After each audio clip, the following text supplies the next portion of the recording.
Jirpo ke doan, ta ta ta ta ta, oh jirpi ke doan, ke kang pura pam, kung ching sai lo nang, je song tu sinang, ta de trai ko ma pan, la hello ipe, la hello eke.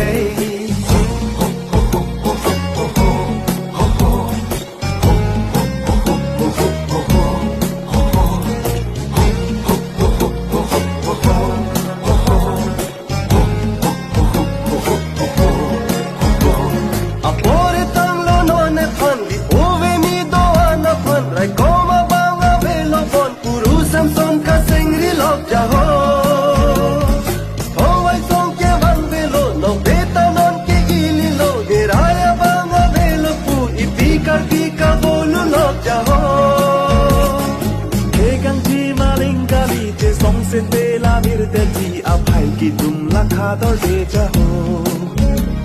lamento pu alinkali ju tanto pu alinkali se ki tum bom de te virte jino Kok ching rum lo nang ho o ve mi doan ke kang thura pan de trai ko ma pan la hello e pe la hello e kai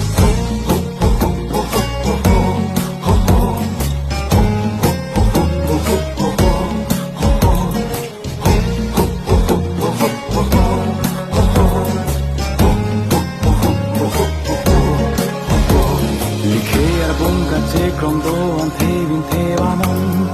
sing si do de kham jang anu ti le krong he ma ri po pa che krong khe long ri che pa roi rong rat a khi se rup den na rong cho jak me ne on ta cho jak un ne no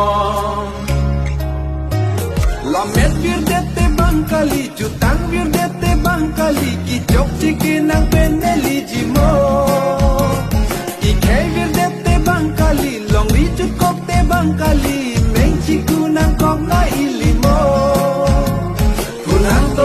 an so kalbi ko pai cho ton nang ne ili che som silong ji bole ngatiri. Chingrum le to te ili ho tur do an tam le chi hai vexi ho hai ji mo arni si.